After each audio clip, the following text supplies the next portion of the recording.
Bismillahirrahmanirrahim. Assalamualaikum warahmatullahi wabarakatuh. Alhamdulillahi rabbil alamin, alladzi bi ni'matihi tatimmus shalihat, walhamdulillahi ala kulli hal. Asyhadu an la ilaha illallah wahdahu la syarikalah, wa asyhadu anna Muhammadan abduhu wa rasuluh. Allahumma salli wa sallim wa barik ala sayyidina wa habibina wa syafi'ina Muhammad, imamil anbiya'i wal mursalin, wa ala alihi wa ashabihi wa man sara ala nahjihi ila yaumiddin. Wa ma taufiqi illa billahi alaihi tawakkaltu wa huwa rabbul arshil azim. Allahumma ja'alna minal ladzina yastami'una al-qawl fayattabi'una ahsanah. Allahumma ajirna minan nar, Allahumma amin. Yang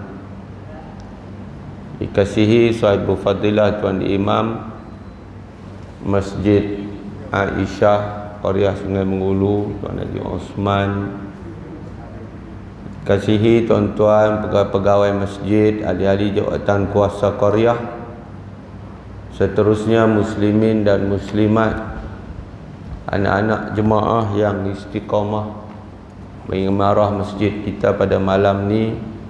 Mudah-mudahan kesemuanya kita dirahmati oleh Allah Subhanahu wa ta'ala. Alhamdulillah summa alhamdulillah, berjam celek tuan-tuan, kita sudah pun berada di penghujung Januari 2022 dah tuan-tuan.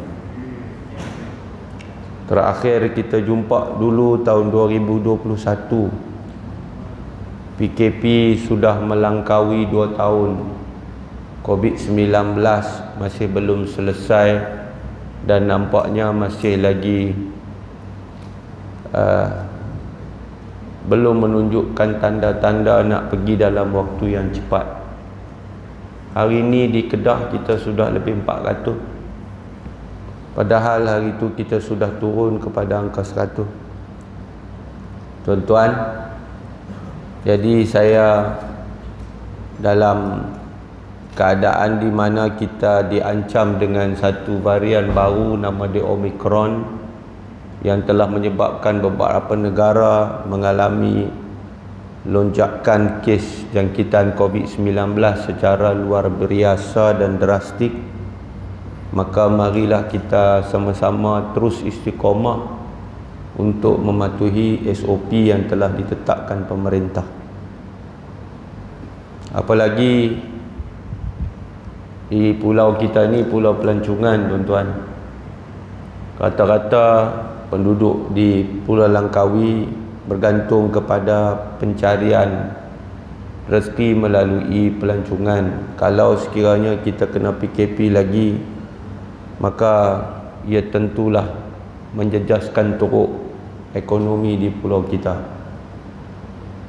Pagi tadi saya naik bot penuh melepuh, ramai yang turun daripada luar masuk ke dalam pulau kita ini, menunjukkan bahawa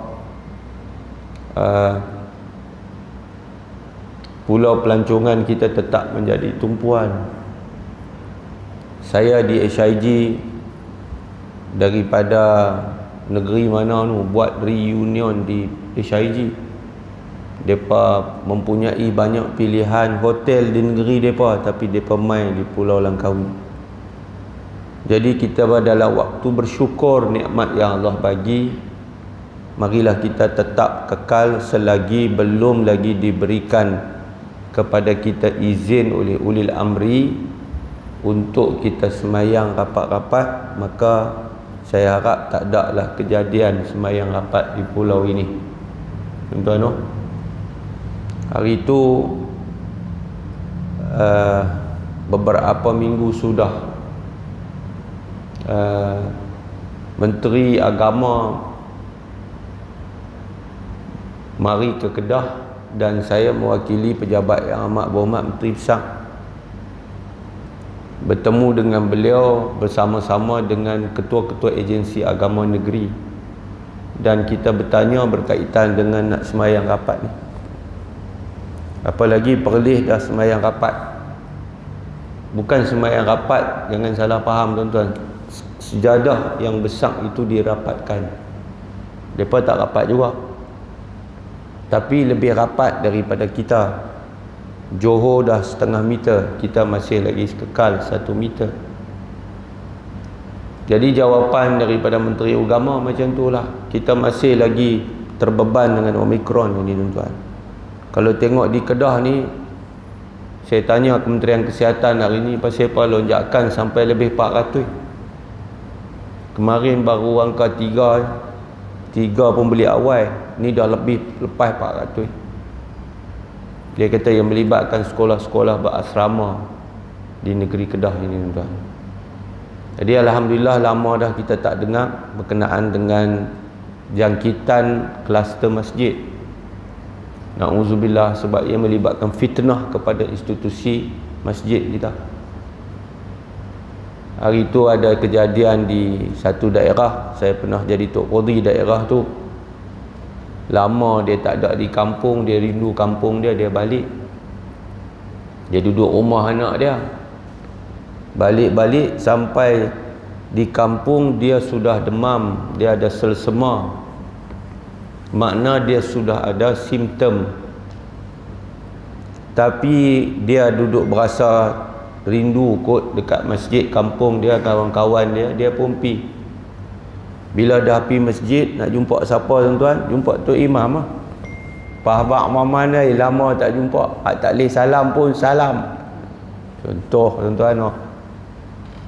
Lepas jumpa Tok Imam, jumpa siapa? Tok Bilal. Itu Tok Siak. Tuan-tuan, habis semua pegawai masjid positif. Berbelas-belas orang dalam Korea itu tuan-tuan, kat 20 orang habis positif. Cuma tak masuk dalam berita saja. Mereka kesian dekat masjid, kena tutup masjid. Jadi saya harap sangat bagi pihak kerajaan negeri supaya di pulau kita ini tidak ada kluster masjid dan surau. Biarlah orang nak kata apa, tuan-tuan, kita tetap kena menjaga dan mematuhi SOP. Saya ucap terima kasih pasal dah buka kod ni pula. Hari tu saya duk main dulu buka kod belah ni. Nampak lagi mudah buka kod belah ni tuan-tuan. Pasal dia dekat dengan bilik ayah dan sebagainya. Nampak meriah buka kod ni tuan-tuan. Ala kulli hal, kita dengan tekad dan azam kita tuan-tuan. Apa dia? Di tahun yang baru 2022, yang nampak 2021 itu meninggalkan macam-macam kenangan pahit manis, sampai di hujung-hujung 2021, setelah lebih 2 tahun kita dibadai dengan COVID-19, Allah hantar mai dekat kita ujian yang hebat ini. Ada beberapa negeri diuji dengan banjir yang luar biasa. Bukan kecil-kecil punya ayak bah sampai tenggelam rumah tuan-tuan. Tuan-tuan, Allah Ta'ala bila dia nak bagi pahala dekat kita ini, kalau ujiannya besar, maka lagi besar ujian, lagi besar pahala. Kalau orang tu ujian dia kecil, pahala dia kecil. Satu orang anak dia mati contohnya, tapi anak dia mati seorang je, maka tak sama dengan orang sebelah mati anak 2 orang, mati anak 3 orang, meninggal anak sampai 4-5 orang sekaligus depan mata dia. Ada tak ada lagu tu? Ada kan? Dalam hadis sahih Nabi kata, inna izamal jazai ma'a izamil bala. Sesungguhnya besarnya ganjaran pahala yang Allah Ta'ala bagi bersama besarnya ujian yang Allah timpakan. Allah Ta'ala tuan-tuan, idza ahabba qauman ibtalahum, Nabi kata sesungguhnya Allah ni bila dia cinta kepada satu kaum, maka dia akan uji mereka. No? Jadi kalau kita nak dapat cinta Allah, kita mesti dalam keadaan diuji oleh Allah itu menjawab dengan jawapan yang betul. Saat kita diuji oleh Allah, kita jangan jawab dengan jawapan yang salah. Allah hantar ujian dekat kita, Allah nak tengok kita nak balik tak dekat dia. Kita nak redha tak dengan ujian yang dia timpakan. Tak usah duduk kemah lagu mana lah, tak usah duduk maju lagu mana lah. Walaupun hampa boleh kemah, boleh maju, kan? Selangor tu negeri paling maju, kan? Paling kaya. Tapi bila Allah kata tenggelamlah beberapa tempat yang rendah dan tinggi di Selangor, tenggelamlah. Tenggelam. Memanglah bulan 10, 11, 12 ini musim-musim tu tengkujuh. Tapi tengkujuh ni lazimnya di negeri pantai timur. Tapi Allah kata, kalau Tuhan kata, kalau Allah kehendaki, ketika mana duk bersiap sedia natma di negeri pantai timur, di Kelantan, di Terengganu, di Pahang, tiba-tiba turun di Selangor. Nampak? Itu Allah kehendaki. In radiya falahur ridha. Sekiranya orang yang Allah uji itu dia redha, maka arah redha, Allah redha pada dia. Allah uji kita, kita redha, Allah bagi keredaan yang datang bersamanya dengan anugerah dia, pahala, ganjaran. Allah ganti balik apa yang hilang. Allah bagi ketenangan, Allah bagi kebahagiaan walaupun susah. Tuan-tuan, wa in sakhita falahu sakhtu. Dan sekiranya hamba Allah yang diuji ini dia tak redha, no, dia tak boleh terima, dia salahkan takdir, dia salahkan itu ini, dia tak mau terima, maka Allah murka kepada dia. Dia tentu tidak akan tenang dalam hidupnya. Nampak tak tuan-tuan? Tuan-tuan ingat tak, sebelum ni tak baca kitab ni, sebelum daripada berlakunya banjir besar di Selangor, ketika banjir sudah ada satu kereta, satu keluarga daripada Melaka, mereka nak balik rumah mereka di Selangor. Sampai tengah jalan jumpa dengan ayak bah Maman. Lepas itu kereta mati. Mati di mana? Di Lebuh Raya. Dekat mana tu? Dekat dengan RNR, tapi tak masuk di dalam, di luar nampak Shell, apa, stesen minyak. Kawasan tu ada lampu. Jadi bukanlah soal gelap. Tak gelap ada lampu. Tapi Allah takdirkan pada ketika itu masa sudah dah lambat, dah lewat. Tak salah saya pukul 1:30 pagi lagu tu. Kereta tak banyak.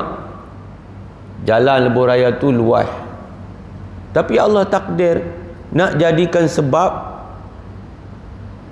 anak isteri ditinggalkan dalam kereta, tak boleh keluar pergi di luar sebab hujan. Di luar hujan sedang turun tuan-tuan. Isteri dia, anak-anak dia, ada 9 duduk dalam kereta tu. Kecil-kecil anak dia. Kereta mati, dia dah keluar, dia pergi cari orang. Orang tu pun dah mai, sedang cuba baiki jumper barangkali dengan orang-orang tu sekali. Mai satu trailer tuan-tuan. No, jalan belah kanan tu luas. Jalan belah kiri pun terbuka, open. Dia pergi ambil jalan lorong kecemasan tu. Satu trailer mai langgang 9 beranak tu, 10 dengan hamba Allah tu duduk dalam tu tuan. Duduk bawah trailer tu, 9 beranak duduk terperangkap dalam kereta, tak nampak rupa kereta, duduk dalam tu. Cuba tuan-tuan bayang luluhnya hati suami ni, luluhnya hati ayah ni. Dalam tu ada isteri dia, dalam tu ada anak-anak dia. Ada satu orang abang ni, dia cerita, dia kata, saya diminta tolong oleh ayah dan suami kepada 9 orang yang duduk dalam tu. Dia kata, abang tolong Ustaz, bawah kereta tu ada anak-anak saya, ada isteri saya, tolong. Bukan abang tu menangis, dia juga menangis, tuan, tak tahu nak buat apa, tak boleh nak tolong. Mati sekelip mata 9 orang anak dan isteri tu, dia bayar. Tapi bila ditanya kepada dia perasaan dia kata, saya memang sangat sedih, tetapi saya mesti redha. Nampak? Dia orang beriman, dia redha dengan ketetapan Allah. Sama lah macam kawan-kawan kita, adik-beradik kita tak kena kat kita, kita tak rasa lah. Cuba kena kat kita tengok. No? Balik mai di kampung ni, tahu rumah sana tenggelam, balik-balik pi, ya Allah, berkelabung habis, rosak habis barang. Tuan-tuan bayang, rumah yang ditenggelami air rata-ratanya menyebabkan 1 tan sampah. 1 tan. Tilam-tilam, pakaian-pakaian, perabot-perabot, jahanam. Tuan. Jadi kita merasa simpati, dan alhamdulillah di Kedah ni tuan-tuan, masjid-masjid, saya ingat di Langkawi pun buat kutipan hari tu. No? Kita buat kutipan derma, kita hantar pergi sana. Kerajaan negeri kita ni bukan kaya pun. Kedah ni antara yang termiskin tuan-tuan, nombor 2 miskin kot. Tapi kita pun hantar. Kerajaan negeri lulus lebih kurang 200,000. Bahkan satu-satunya kerajaan negeri dalam Malaysia ni yang mengerahkan kaki tangan kerajaan pi adalah Kedah. Lebih daripada 300 kaki tangan kerajaan dia hantar hari tu dalam operasi bantuan bersama dengan aset-aset kerajaan. Hantar lori sampah, hantar lori tangki, hantar aset JKR, beberapa trailer daripada Jabatan Zakat Negeri, hantar ambulans pergi ke sana tuan-tuan. Bahkan Yang Amat Berhormat Mufti Besar sendiri turun di sana tu tuan-tuan, di Selangor, di Penin, MB Kedah nak main, nak tidur tang mana tuan-tuan. Mereka terkejut pasal MB pergi tidur dalam dewan di Kajang tu, ada dewan, tidur dalam tu sekali lah, ramai-ramai dengan sukarela wan daripada negeri Kedah, daripada kaki tangan kerajaan dan juga NGO yang pergi ke sana. Tuan-tuan muslimin muslimat sekalian, jadi keadaan bumi ni nampak macam mengadu tuan-tuan. Sebab tu pembangunan mestilah disertai dengan perancangan. Walaupun ada perancangan, tapi kalau tak jadi banjir besar hari tu, tak tahu bahawa sebenarnya kita manusia kadang-kadang mendahului kepentingan pembangunan daripada keselamatan. Contoh, berapa banyak kawasan tadahan banjir di sana yang telah ditimbus dan dibuat bangunan. Kita kalau buat bangunan tinggi, buat perumahan, mesti ada kawasan tadahan banjir. Betul tak betul? Pasal apa? Ayak tu nanti turun nak pergi mana? Dia nanti pergi kawasan tadahan banjir itu dulu. Mereka pergi kambuh, lepas tu bina bangunan. Siapa jahat tuan-tuan? Mana hak jahat tu manusia. Nampak? Kita bukan boleh kalau kata bukit gunung kita pangkas tanpa kita ada perancangan. Tak boleh. Sebab nanti dia akan mengadu. Allah dalikan wal jibala autada. Bukit-bukit gunung itu adalah pasak-pasak bumi. Kalau tidak berlaku gelinciran tanah, nanti akan berlaku tanah runtuh. Nanti hujan bila turun dia tak boleh menyerap masuk ke dalam. Pokok-pokok dah rosak. Nampak? Bila parit-parit tersumbat sampai ke longkang tersumbat, parit sungai kecil dah tak mampu tampung, nanti dia nak pergi ke mana? Akhirnya berhimpun dan kemudian menenggalami rumah. Tuan-tuan bayangkan dalam sejarah kita tuan-tuan, lebih 50 mangsa emas mati tuan-tuan.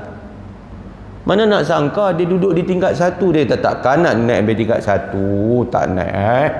Duduk tuan-tuan, tak pernah lagi kita tengok. Tapi oleh kerana lah ni orang boleh ambil gambar pakai telefon, dalam kelam tu tuan-tuan, nak orang tak nampak, rumah tak nampak, dengar bunyi ya, tolong, dengar bunyi ya. Tuan bayangkan. Bila dah tenggelam, bot penyelamat nak pi malam, tuan-tuan bayangkan, nak langgar bas, nak langgar apa, kalau ada lori boleh langgar lori, kalau ada kereta sangkut di kereta, jahanam. Bertarung dengan masa. Pada saat itu ada orang yang mati lemas dalam rumah dia sendiri. Dah sampai tingkat atas dah. Dia pula pesen ayam bah tu naik dia cepat tuan-tuan. Tak macam dulu. Luar biasa sekali.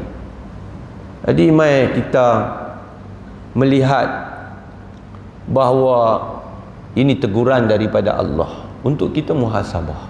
Bukan kita tujuan nak salah orang tu orang ni. Tetapi yang bersalah tetap salah, tetap kena muhasabah semula, lihat bahawa kita sebenarnya zalim diri kita sendiri. Wa ma asabakum min musibatin fabima kasabat aydikum wa ya'fu an katsir. Dan apa yang menimpa kamu, kata Allah, daripada musibah, daripada bala itu, maka ia adalah daripada hasil usaha tangan-tangan kamu. Nampak? Wa ya'fu an katsir, sedangkan Allah dah ampun, dah maafkan kamu banyak dah. 2 tahun kita duduk dalam Covid tuan-tuan. Sampailah yang hilang kerja, yang kurang pendapatan, dah duduk dalam rumah, dah jadi karut. Okey, budak-budak ataupun haruan makan anak meningkat. Okey, gangguan seksual budak-budak meningkat. Okey, perceraian meningkat. Apa dia tuan-tuan? Yang hak tak bercerai buat cara tak bercerai. Lepas buat grup, paman, grup dalam Facebook, nama dia grup tukang bini, tukang isteri. Ambil gambar dia, ambil gambar bini dia, dia memang bini, ambil lelaki, ambil gambar bini, ambil gambar lelaki, pakat bubuh dalam tu. Lepas tu siapa nak tukang suka sama suka, makna dia balun bini kawan dia balun bini dia, terang-terangan, muka dia nampak. Ni apa dia ni? Makna hampa buat zina secara beramai-ramai, terang-terangan. Hampa undang apa? Undang bala Allah. Bila bala Allah tu turun dalam skala yang besar, ia adalah disebabkan dosa-dosa besar yang banyak kita telah lakukan. Sebab tu tak boleh biar depa mai di tempat kita jadi pengusaha hotel kecil, hotel bajet, kita jadi pengusaha rumah-rumah tumpangan. Jangan tengok ni, cara ni bukan dia lelaki bini ni, kita kena minta ada pengesahan kahwin lah ni. Pasal apa? Pasal dia akan mengundang bala Allah. Sekurang-kurangnya kita lepas, kita lah lepas daripada pihak kita tuan-tuan. Mesir tu dia bukan negeri Islam, dia negeri sekular. Tapi dia nak surat nikah, kita nak masuk. Kita pergi di Alexandria. Alexandria tu dia macam Langkawi ya. Cuma dia bukan pulau. Alexandria ni cantik pantai-pantai dia. Pantai Alexandria. Kan, Mediterranean. Tapi kita nak masuk, dia nak pengesahan. Dia ni siapa dia ni? Anak tidur dengan ini siapa dia? Berkahwin tak? Tapi dia tak payah isytihar, saya hotel Islam, tak bang pun. Kadang hak tanya tu tudung pun tak pakai. Tapi mereka menjaga yang tu. Jadi tuan-tuan, amar makruf nahi mungkar mesti dilaksanakan. Kerajaan, pemerintah wajib memastikan bahawa rakyat sentiasa dalam keadaan sedaya upaya dipastikan melaksanakan perintah Allah. Jangan tenggelam dan lemah dalam ujian. Bila kita diuji dengan Covid, kita hilang pekerjaan, kita kurang punca pendapatan, kita terpaksa kerja 2-3 kerja, tak mayang. Apa dia? Dia kata, hang kira aku nak mayang? Aku anak bini aku pun tak tentu makan. Hang kira mayang mana nak dan? Mampu macam ni tuan-tuan. Kita lagi diuji, lagi kita jauh dari Allah, artinya kita lebih dekat dengan laknat dan azab Allah Subhanahu wa ta'ala. Patut kita ditegur, kita balik kepada Allah. Macam mak ayah lah, anak buat salah, dia marah, dia tegur. Anak tu tak boleh nyebai, Anak tu tak boleh merajuk, anak tu kena balik kepada mak ayah dia, sebab mak ayah lebih nampak yang terbaik untuk anak-anak. Tu nak bagi faham lah. Begitulah Allah Ta'ala dengan kasih sayang dia menyentuh kita supaya kita ini mendapat sentuhan yang membawa kita balik pada dia. Allah kata zaharal fasadu fil barri wal bahri bima kasabat aydin nas liyuziqahum ba'dallazi amilu la'allahum yarji'un. Telah zahir oleh kerosakan di daratan maupun di lautan hasil perbuatan tangan manusia, supaya kami rasakan kepada mereka itu sebahagian daripada apa yang telah mereka lakukan, apa yang mereka kerjakan. Mudah-mudahan mereka kembali kepada kami, kembali kepada Allah. Jadi mudah-mudahan kita selalu balik dekat Allah, sebab itulah yang sebenarnya tempat kita sepatutnya balik. Sebelum kita balik ke sana nanti, pada satu hari nanti kita pasti akan balik sana tuan-tuan. No? Azam tahun baru 2022 ini tuan-tuan, kita akan cuba buat yang lebih baik insya-Allah. Kita sambung kuliah kita tuan-tuan. Kita sampai di muka surat 20 kah? Betul? Saya pun duk cari tang mana. Kita segala yang disampaikan oleh baginda dari Allah Ta'ala tetap benar, ya. Qala al-musannifu rahimahullah wa nafa'ana bi'ulumihi fid daraini. insyaallah kita dalam bab sebenar-benar perkataan dan sebaik-baik jalan pimpinan. Tuan-tuan, kata Tok Musannif yang ketiga, segala yang disampaikan oleh baginda dari Allah Ta'ala itu tetap benar kalau ianya hadis Nabi yang sahih. Ya, kita tolak dia, kafir kita, tak boleh tolak. No? Hadis Nabi SAW yang mesti kita terima, yang tak boleh dipertikaikan, adalah hadis yang sahih. No? Adapun hadis yang dhaif, kita boleh lagi ketika itu untuk memilih beramal atau tidak. Untuk fadailul amal, orang tu nak amal, kita tak boleh kata apa kat dia. Jangan kita larang dia, pasal dia ambil daripada hadis, walaupun itu hadis yang dhaif, tetap daripada Nabi SAW. Apabila tak cukup syarat nak jadi hadis yang sahih, diturun jadi hadis yang dhaif, dan tidak jadi masalah beramal dengan hadis yang dhaif. Yang tak boleh kita terima, yang kita wajib kena tolak, apa dia? Itulah hadis yang maudhu'. Hadis yang maudhu'. Kalau tuan-tuan dengar hadis tu hadis maudhu', tak boleh nak disandarkan kepada Nabi pun. Oh, piduk kata ni Nabi kata ni. Siapa yang kata Nabi kata, padahal dia tahu Nabi tak kata apa dia kata, dia kata Nabi kata, maka Nabi kata kepada orang itu falyatabawwa maq'adahu minan nar atau kama qala, sediakan satu kursi, satu seat untuk dia, no, daripada neraka, dalam neraka. Dia ada satu tempat duduk untuk orang yang reka hadis palsu ini dalam neraka. Jadi lain daripada tu, hadis Nabi terima. Pasal apa? Itu adalah disandarkan kepada Nabi. Hadis itu apa yang disandarkan kepada Nabi? Kata-katakah, perbuatankah, perakuankah? No? Itu adalah hadis Nabi. Nampak? Tapi bila sesuatu yang kita tidak pasti, jangan sebut hadis Nabi, melainkan dipastikan dia adalah hadis Nabi. Sebab saya sebut ni kerana ramai orang hari ni senang-senang dia kongsi benda yang orang hantar dekat dia dalam medsos, media sosial. Hantar dalam WhatsApp ni, nak mai bulan Rejab ni kan, nanti satu Rejab dia abang siapa, abang satu Rejab tu nanti dijoh lah pergi dari neraka lah, apalah, hadis Nabi. Mengarut, no, mengarut, jaga-jaga dengan hadis yang palsu ini.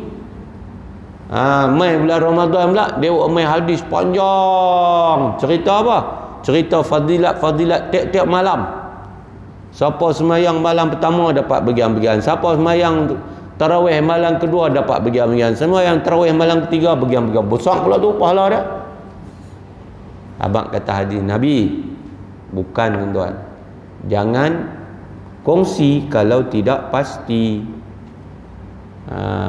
Orang kita ni kadang-kadang dia cepat sangat. Kadang sampai kawan tu mati 2-3 kali tak mati lagi. Itu Datuk Mai kamu kan? Tak mati-mati. Depa abang kata innalillah mati dah. Kita pun pakat doa lah, tak kira lah. Baguslah doa tu. Tapi tangkawah hak mula bawa berita palsu tu, mai kat kita jangan kongsi, jangan panjangkan kalau tak pasti. Tanya dulu betul ke ni? Kan? 2-3 hari lepas depa abang tun mati. La ilaha illallah. Doalah hamba Allah tu diberi kesihatan, dipanjangkan umur dalam kesihatannya. Dia tengah duk sakit, tiba-tiba abang kata mati dah. Tak mati lagi. Dia dah pindah buat biasa dah tuan. Ni kelaku orang kita zaman ni, mudah berkongsi sesuatu yang tidak pasti. Kalau takat dia kongsi hak yang cerita mati tu, samakah dengan dia kongsi hadis yang bukan hadis Nabi? Daripada segi dosanya tidak sama. Kerana ini adalah melibatkan kesucian Nabi sallallahu alaihi wasallam, melibatkan kedudukan Nabi sallallahu alaihi wasallam. Tak boleh kita pi duduk kongsi apa yang tak pasti daripada kalam Nabi. Jadi kalau ianya adalah hadis, maka wajib kita terima apa jua yang disampaikan, kata Tok Musannif, oleh Rasulullah sallallahu alaihi wasallam. Tidak harus diragukan, kerana semuanya itu benar dan wajib diturut serta dijadikan pelajaran oleh pihak-pihak yang berkenaan. Maknanya kalau hadis Nabi ikutlah. Kalau Nabi kata, maka kita kena turutlah. Pasal apa kita duk petikai? Pasal apa kita ragu? Kita ragu kepada Nabi, makna kita ragu kepada kerasulan Nabi. Kita ragu kepada kenabian Nabi. Nampak? Allah dah katakan, wa ma yantiqu 'anil hawa in huwa illa wahyun yuha. Tidaklah Nabi Muhammad itu menuturkan kata-katanya ikut hawa nafsu. Nampak? In huwa illa wahyun yuha. Bila Nabi bercakap apa yang diwahyukan kepadanya. Mana Nabi ini dipimpin, Nabi itu dipandu, Nabi bercakap itu dipimpin dan dipandu. Kalau tidak adalah hadis ni, tidaklah Nabi kata demi yang nyawa aku di dalam genggaman Allah, makharaja, tidak keluar daripada mulut Nabi itu apa dia, illa haqqun, melainkan benar. Tidak keluar daripada mulut Nabi melainkan ianya benar. Maknanya tidak ada keraguan padanya. Tuan-tuan, maka yang dikatakan hadis Nabi itu menjadi sumber kepada pedoman kehidupan kita selain daripada Al-Quran. Kalau kita hidup berpandukan, berpimpinkan Al-Quran dan Al-Hadis, maka selamat kita dalam kehidupan ni. Tapi oleh kerana kita ini masih lagi memilih-milih, kita duduk berasa macam kita lagi pandai, maka akhirnya jadilah apa yang jadi daripada kerosakan. Jadilah apa yang jadi daripada kelemahan-kelemahan. Kita jadi lemah, kita jadi tak kuat, kita jadi hina, kita jadi rendah kedudukan sebab kita tak ikut apa yang Allah dan Rasulnya tunjuk di dalam Quran dan hadis Nabi sallallahu alaihi wasallam. Sebab tu dia kata, pengarang kata, kerana semuanya benar, tidak harus diragu-ragukan dan wajib diturut. serta dijadikan pelajaran oleh pihak-pihak yang berkenaan. Kata pengarang lagi Nabi Muhammad sallallahu alaihi wasallam, dengan sifatnya seorang rasul yang telah dipilih oleh Allah Ta'ala untuk menyampaikan hukum-hukum Islam kepada umat manusia, sudah tentu dipeliharanya dari perkara-perkara yang boleh menghalangi tugasnya dan yang boleh merosakkan apa yang hendak disampaikannya. Nabi itu dijaga, dipimpin, dipandu hidup baginda, sebab Nabi itu adalah sebenar-benar pemimpin. Nabi itulah sebenar-benar pemimpin dalam hidup kita, daripada zaman baginda diutuskan sampai dunia ini kiamat. Tidak ada seorang pemimpin yang boleh mengatasi kepimpinan Nabi sallallahu alaihi wasallam. Hari tu kita dah baca macam mana depa letak Nabi duduk nombor 1. Orang putih pun letak Nabi duduk nombor 1. Tapi tak boleh lah dia nak letak. Lepas tu Abraham Lincoln pandai dia buat kan. Tapi dia letak Nabi duduk nombor 1 juga. Tapi sebenarnya tak boleh nak disamakan, nak dibandingkan pemimpin dunia hari ini dengan Nabi. Sebab mereka memimpin kerajaan-kerajaan mereka itu dengan akal dan nafsu. Sedangkan Nabi memimpin umat dengan wahyu Allah Subhanahu wa ta'ala. Tuan-tuan, jadi kalau kita hidup berpimpinkan pimpinan Nabi, maka kita sebenarnya hidup di dalam keredaan Allah Subhanahu wa ta'ala. Laqad kana lakum fi rasulillahi uswatun hasanatun. Sesungguhnya bagi kamu pada diri Rasulullah itu sallallahu alaihi wasallam ada contoh tauladan yang terbaik bagi kamu. Liman kana yarjullah, bagi sesiapa yang mengharapkan Allah, yakni keredaannya, wal yaumal akhir, dan juga perlepasan pada hari akhirat, wa zakarallaha katsira, dan dia banyak menyebut nama Allah. Jadi orang-orang yang akan dalam hidup di dunia, hidup berpimpinkan pimpinan Nabi, menjadikan Nabi sebagai contoh tauladan dalam kehidupan, adalah orang-orang yang selalu mengharapkan redha Allah. Orang-orang yang selalu mengharapkan pelepasan hari akhirat, hari kiamat. Dan orang-orang ni adalah orang yang banyak menyebut nama Allah. Jadi maknanya apa? Makna kalau kita ini orang yang betul nak harap redha Allah, orang yang betul nak dapat pelepasan hari akhirat, hari kiamat, orang yang betul nak menyebut nama Allah banyak-banyak dalam hidup, maka dia mesti menjadikan Nabi sebagai idola, sebagai contoh dalam kehidupan. Tak munasabah, tak diterima akal, tidak logik seorang itu dia dakwa diri dia seorang yang mengharapkan redha Allah. Dia kata aku harap redha Allah.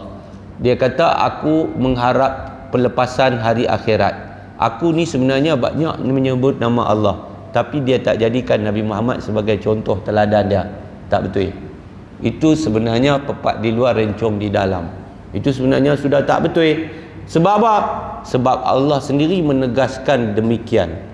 Laqad kana lakum, sesungguhnya bagi kamu semua, fi Rasulillah, pada diri Rasulullah itu, uswatun hasanah, ada contoh teladan terbaik. Bagi siapa? Kamu tu siapa? Liman kana yarjullah, orang-orang yang mengharapkan Allah, wal yaumal akhir, pelepasan hari akhirat, wa zakarallaha katsira, dia banyak menyebut nama Allah. Dia pasti menjadikan Nabi Muhammad sebagai teladan hidupnya. Tuan-tuan, tengok Nabi macam mana, tengok kehidupan Nabi macam mana, tengok Nabi sebagai pemimpin, sebaik-baik pimpinan Nabi. Tengok Nabi sebagai sebaik-baik suami, suami terbaik adalah Nabi. Tengok Nabi sebagai ayah, ayah terbaik adalah Nabi. Tengok Nabi sebagai imam, imam terbaik adalah Nabi. Tengok Nabi sebagai ketua panglima tentera, ketua tentera terbaik adalah Nabi. Tengok Nabi sebagai seorang sahabat kepada sahabat-sahabat Nabi, Nabi sebaik-baik sahabat kepada sahabat-sahabat Nabi. Begitulah seterusnya. Nabilah insan yang terbaik. Sebab tu Allah iktiraf, Allah kata wa innaka la'ala khuluqin azim, dan sesungguhnya engkau wahai Nabi Muhammad di atas akhlak yang agung. Jadi hidup kita ni kalau tak ada akhlak, tak betul lah tuan-tuan. Sebab akhlak itu adalah agama. Al-akhlaqul karimatu hiya ad-din. Akhlak yang mulia itu adalah agama. Dan ad-din huwal akhlaqul karimah. Agama kita itu adalah akhlak yang mulia. Akhlak kita dengan Tuhan, akhlak kita dengan Allah, akhlak kita sesama kita, akhlak kita dengan alam, akhlak kita dengan yang lain-lain, semua telah ditunjuk oleh Nabi sallallahu alaihi wasallam. Kita buka, kita jumpa, kita cari, kita pasti bertemu macam mana indahnya akhlak Nabi. Ditanya kepada Siti Aisyah radhiyallahu anha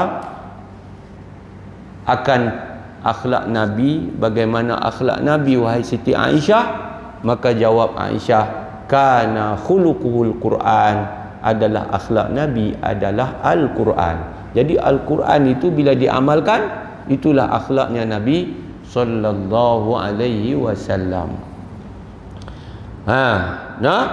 Muslimin dan muslimat yang dirahmati oleh Allah Subhanahu wa taala sekalian. Keempat, anggapan berlakunya kesilapan pada penyampaian baginda adalah tidak benar. Ada anggapan dari pihak musuh-musuh Islam bahawa apa yang diterangkan oleh Rasulullah sallallahu alaihi wasallam itu tak boleh dipegang dan tak boleh ditulis semuanya. Kerana baginda, kata mereka, ada sifat-sifat yang boleh jadi tidak mesti betul segala yang diterangkannya, seperti perasaan marah dan perasaan suka, sedangkan perasaan-perasaan ini kerap kali dapat mempengaruhi jiwa seseorang hingga tergelincir dari jalan yang betul. Jadi kata pengarang, anggapan yang demikian itu telah timbul pada masa hayat baginda lagi, masa hayat baginda lagi, hayat Nabi lagi telah berlaku macam tu. Apabila Abdullah bin Amru, dia cerita dia menulis apa saja yang dia dengar daripada Nabi kerana dia nak hafal. Kan? Tiba-tiba sekumpulan orang-orang besar Quraisy halang dia. Depa kata dekat dia, taktubu kulla syai' tasma'uhu wa Rasulullah sallallahu alaihi wasallam bashar yatakallamu fil ghadabi war ridha. Hei Abdullah, kamu tulis semua yang kamu dengar ke? Sedangkan Nabi Muhammad itu manusia. Dia itu bercakap dalam keadaan dia redha dan juga dia marah. Maka kata Abdullah bin Amru, aku pun berhenti tulis. Aku pun tak jadi tulis. Pasal apa? Dah depa kata lagu tu. Maka sampai masa dia jumpa Nabi, fazakartu zalika li Rasulillah, aku pun ceritalah kepada Nabi tentang kejadian itu. Fa'au ma'a bi isbi'ihi ila fihi, maka Nabi pun tunjuk isbi' dia, ni jari telunjuk, tunjuk ke mulut Nabi. Nabi tunjuk dengan jari Nabi yang mulia mulut Nabi. Nabi pun bersabda, uktub, tulis oleh kamu wahai Abdullah, fawalladhi nafsi biyadihi, maka demi jiwa aku yang berada dalam genggaman Allah, ma yakhruju minhu illa haqqun, tidak keluar daripadanya, dari mulut aku ini, melainkan benar. Nampak tak? Jadi kita tak boleh ragu, kerana kejadian ini dia bukan sahaja direkodkan pada zaman belakang sahaja mempertikai akan kebenaran hadis Nabi, bahkan dulu lagi zaman Nabi, cerita Sayyidina Abdullah bin Amru yang menulis hadis Nabi yang Nabi dengar, yang dia dengar dari Nabi, ada dah orang halang dan larang sebagai satu daripada kejadian yang Allah Ta'ala takdirkan berlaku pada zaman Nabi, zaman sahabat, supaya kita semua faham. Selepas itu Nabi menegaskan, fawallazi nafsi biyadihi ma yakhruju minhu illa haqqun, demi nyawa ku duduk dalam genggaman Allah, tak keluar daripada mulutku ini melainkan yang benar. Supaya kita yakin, sepenuh-penuh yakin. Tuan-tuan, Anggapan yang demikian telah timbul pada masa hayat baginda lagi, dan baginda sendiri telah menerangkan tentang salahnya anggapan itu dengan menyuruh menulis apa yang baginda sampaikan. Anggapan yang nyata salahnya itu adalah dengan secara langsung menyentuh kedudukan kerasulan baginda, kerana sebarang keraguan tentang kebenaran kata-kata yang disampaikan oleh Rasulullah sallallahu alaihi wasallam bermakna ragu-ragu terhadap kerasulan baginda. Jadi tak boleh ragu. Kalau kita ragu kepada ucapan Nabi, artinya kita ragu kepada kerasulan Nabi sallallahu alaihi wasallam. Ada juga anggapan bahawa kesilapan berlaku pada penyampaian Rasulullah sallallahu alaihi wasallam dengan alasan baginda pernah lupa. Depa kata, tengok Nabi pun lupa. Nampak tak? Ada orang kata Nabi lupa. Betul tak Nabi lupa? Betul. Tengok dia jawab, benar, baginda pernah lupa. Tetapi dengan itu tidak boleh dipaham bahawa baginda sallallahu alaihi wasallam boleh berlaku lupa pada segala perkara yang hendak disampaikannya.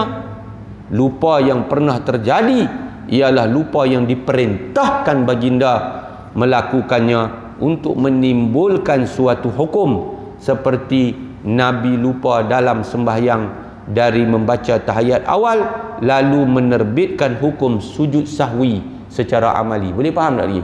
Maknanya bukan lupa saja-saja, tapi lupa yang telah diprogramkan oleh Allah supaya menerbitkan hukum. Bukan lupa umum macam kita, tidak. Kita ni jenis pelupa. Nabi tabligh sifat wajib bagi Nabi. Kalau Nabi jenis lupa tak sampai, macam mana Nabi nak sampai sesuatu yang Nabi lupa? Tidak, Nabi tidak lupa, kecuali lupa itu memang telah diprogramkan oleh Allah, diperintahkan oleh Allah supaya Nabi lupa. Seperti contoh sujud sahwi yang telah pun hasil daripada lupanya Nabi ketika sembahyang untuk membaca tahiyat awal.